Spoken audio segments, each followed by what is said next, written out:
die. Mm. Because that's when we get to go over all of the joys and the pains, because ain't no joy and pain in the spirit realm. It's all information. It's just information. It's information. It's just light. But Rod, isn't that kind of robotic? It almost, the way you describe the spirit world, it almost seems kind of robotic. Robots don't have emotions. They don't experience joy, happiness, sadness. The spirit realm almost sound robotic, Rod. Because robots is designed off the beings in the spirit realm. Mm. They're not designed after humans. Mm. They designed after the beings in the spirit realm. They data on Star Trek. Yeah. Right? And they trying to figure out the dichotomy between Kirk and Spock. Right. The robot, look, artificial intelligence can only go to the fourth dimension and then it breaks down. Mm. That's why I would never be fearful of artificial intelligence ever be coming to a point where it can take over humanity. That ain't happening. It can never outthink the God mind. Mm. The God mind it's got 21 dimensional it pings, the thought pings. Ooh. It's an encryption code. The artificial intelligence only got a 4-bit quantum encryption. The human intelligence is a 21-bit quantum encryption over 19 dimensions. So it can never become as wise as the gods when they come into the flesh. He will always outthink artificial intelligence. Mm.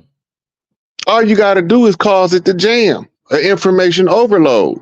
If you draw from the 5th dimension, you can easily give a artificial sensory overload to somebody in the 4th dimension, because when they come into the 3rd, they're going to say they had a nightmare.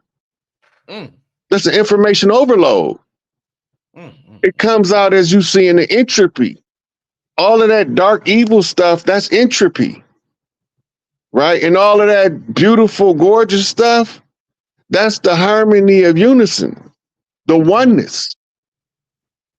Right? That's efficiency, 100% pure efficiency. It's funny to me because everything I'm saying, everybody notice when they're not in their physical form, but in the physical form, it sounds like I'm talking crazy as hell. Oh man. For real. Damn.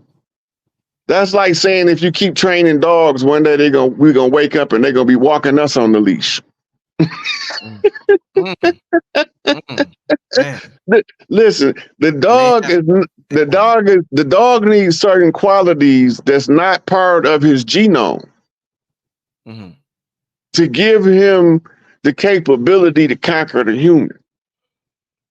It's not in his genetic makeup and his genetic code. He might be able to attack one of us and eat us up, but he not finna outthink us. Especially when we know the nature of the canine. Once you know when the human know the nature of something, that thing can't conquer the human no more. Mm.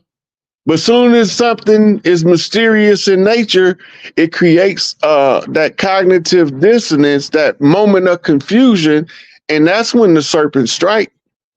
Right. But as soon as you become aware of what you're dealing with, man, that shit don't work on you no more. Mm.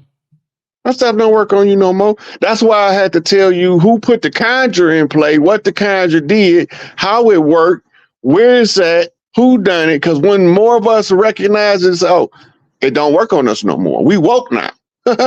You put me to sleep with a blood ritual on a constitutional mandate with one of the chief's blood, because the blood of the righteous not be spilled in blood. It don't work on me no more. Mm. That spell is at that point broke. Right. Any spell that's on something only works because they don't understand what it is and the mechanics of it. Your spirit body will automatically protect you when you learn the nature of the spell. That's part of the free will universe rule. But as long as you're in ignorance and you are doing nothing to change your ignorance level, then you allow it to stay in bondage until you decide to wake up. Mm-hmm. Right? Because when you're not in the mental state to lead yourself, you need a shepherd to lead the sheep. Mm-hmm. Otherwise, you got the blind leading the blind straight into a ditch. Mm. Mm. Damn, bro. This some deep stuff, man.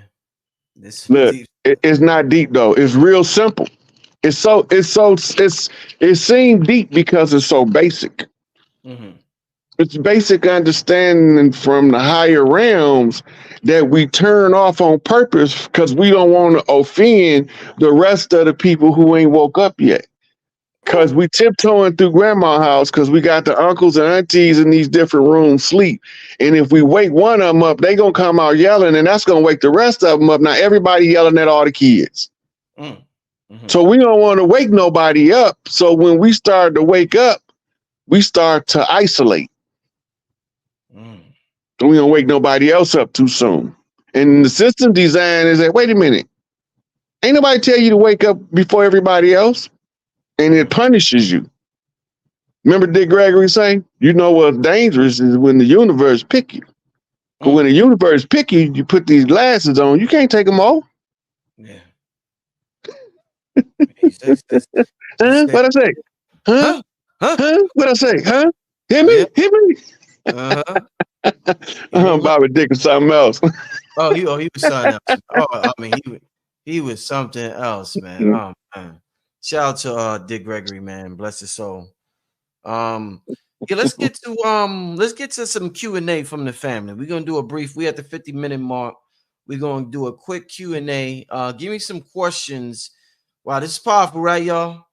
Damn, I had Q Reeves on, then I had Blue Pill, then it's been the last 3 days been fire, y'all. Oh man, these brothers been going in the last 4 days.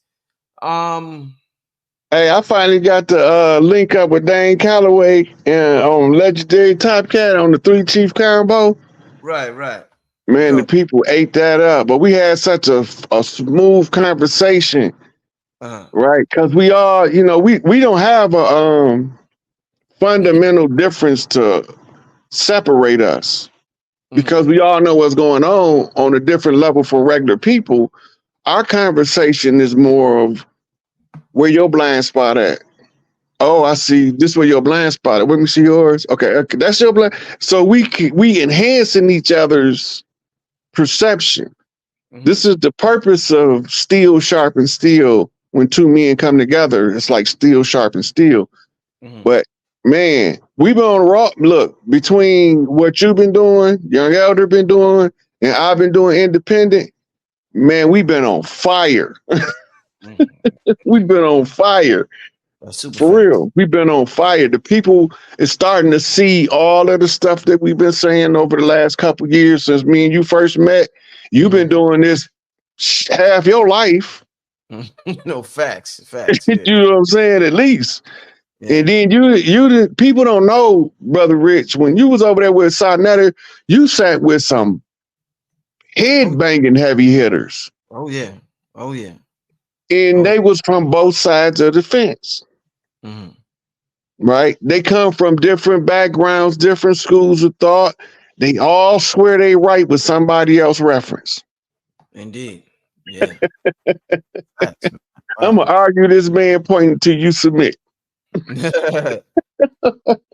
man, oh man, wow. But you done been with some big wigs, so you was being trained according to your book of life by being exposed to the people based on your character that would allow you to see your vision for yourself and your family. You know, somebody could call Rich at the wrong time and you answer his phone and say, yeah, brother, I look like talk to you, but it's family time right now. I'm gonna have to catch you later.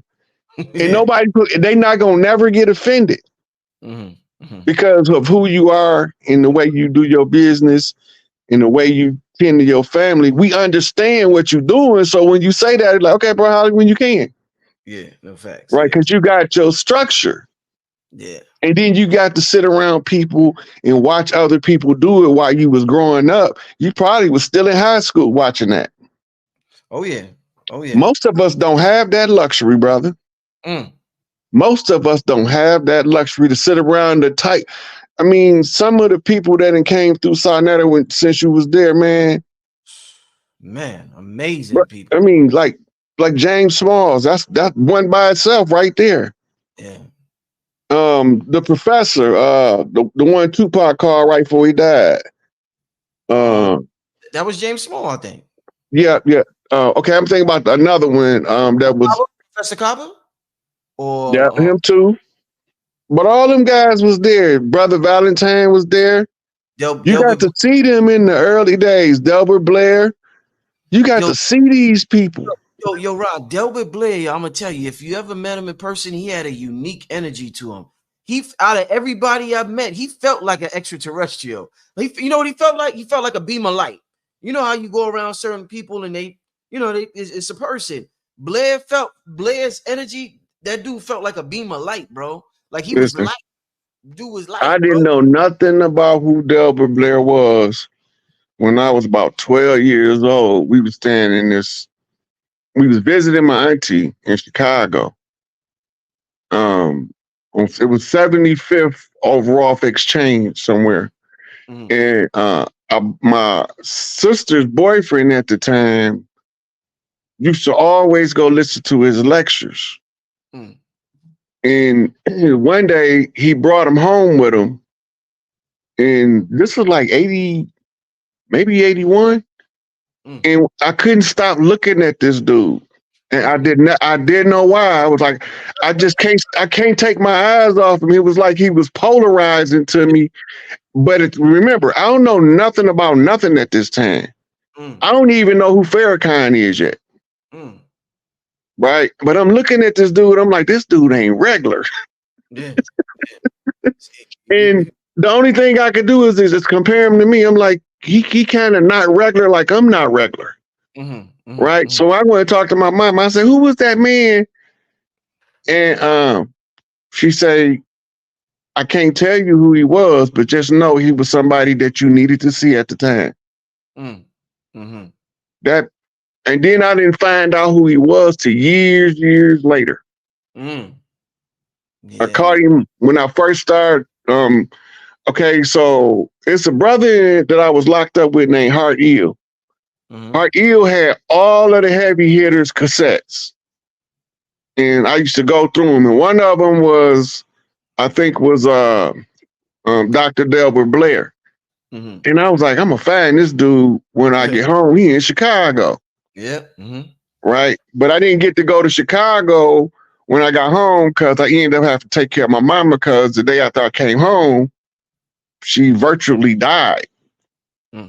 Sorry to hear that. Right? So she stayed in the coma for like 6 days. And then, she come out the coma. So I ended up not going to Chicago. So I started researching, looking for him in the internet back then. And I finally found some videos of them, but they wasn't YouTube videos. They was on somebody's website. And I was watching. I'm like, man, this dude right here. And then I was just on Delbert Blair for a while. Yeah, man. That was shit. Like I said, Blair, a lot of them, man. Bobby Hemmett. They was Richard King. They was just on the next level, man. But let's get to some. What'd you say, Rod? I love to have met Dr. Richard King. Yeah, I never got to meet him. I would have loved to have that Black Dot Science. A lot of people don't know that's Black Root Science, Black Dot Science, Melanin Science, the science of the 9 ether. When you go through Dr. Carol Byrne, Dr. Rich King, then you go get Afro Unu, then you go to Jamaica for the Holy Pibby and the Sacred Parchment Scroll of Black Supremacy, and you start seeing that they talk different languages, but it's a key thread to all of this information. This is what they call African root science. It's a cold piece of work. Indeed.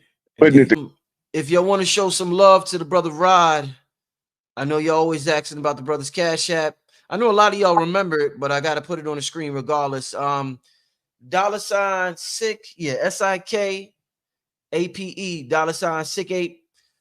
You want to show love and support to the brother for providing us. The brother's been rocking with me for about 2 or 3 years now, and it's just every single show has been action-packed, electrifying, filled with information from start to the end of it. So make sure you'll show love to the brother Rod Hayes on the Cash App, $ SikApe, that's SIKAPE. With that being, galactic event. Somebody, the Gathering of the Masses is a galactic event. That's what it is. It's a galactic event. That's what it is. But let me put this on the screen one time. Let's get to some questions. Okay, Rod. Is it okay to have to cut off my parents due to my own growth, like they're addicts stuck in abusive relationships? They lack accountability and respect, Rod. Listen, cut off big mama, Rod. That's a hard one. It is. But remember, birds push they chicks out the nest so they know they can fly. Mm-hmm. Sometimes the behavior of the parents mean go get yourself together. I'll be right back. Go get yourself together and then come back and deal with us later if you have the love for them. But some people, abuse be so obscene that we never recover from it to have a functional relationship with those family members. But remember, you relatives by blood, you family by that bond of affection that keeps y'all tied together through thick and thin. You can't be going through the thick and thin with somebody gonna leave you every time it get thick. You're gonna either be with me or you're not gonna be with me.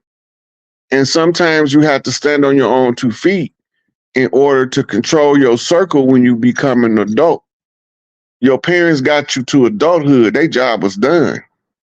Now your parents and your association with them supposed to be a luxury for you and for them to see you living your best life in this realm.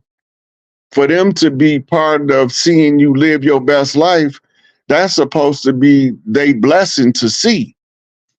But some people burn those bridges. If you can't make it work, you got to do what you got to do. But you can't force a round peg in a square hole. It just don't fit. All right. Let's get to the next question. Peace, family. Since there's no original thought and money is nothing but a collective agreement, is it a violation of spiritual law to monetize universal knowledge? The way that the old priesthoods used to work is they never charged, but people gave out of gratitude. Right? This is why I don't charge, but I accept donations, because the gratitude keeps the energy cycling.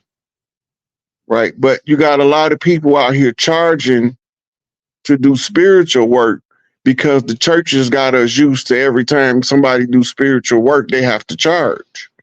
But you're not supposed to have to charge, because if what you offer in the revelations of the universal knowledge to other people, their gratitude will compel them to compensate you on their own without you trying to solicit them for funds. Then when the system change over, all them people that been scamming, their money ain't gonna be no good anyway. Money as we know it, do you think is going to be around 150 years from now, and 20, 40, 30, 40 years from now, Rod?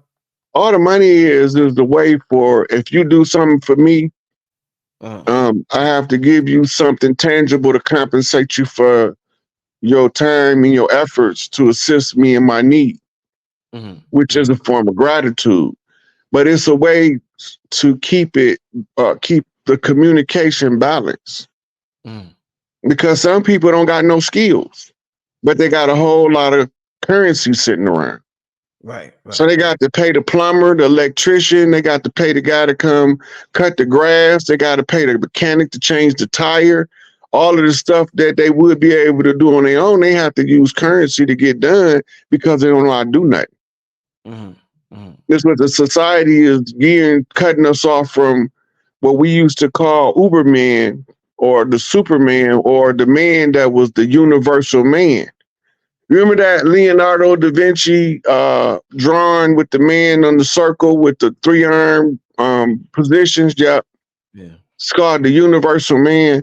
That symbol was symbolizing the man that knew how to do many different things with his hands, right? And they each hand from the position is it's a code to the work that he did, right? So he only got 2 feet when he stood the Vitruvian man. It's also called the universal man. But this is what the symbol is, the representation of the energy of the man who can do more than 1 or 2 things, right? So a jack of all trades, the master of none. But the jack of all trades is better than the master of one.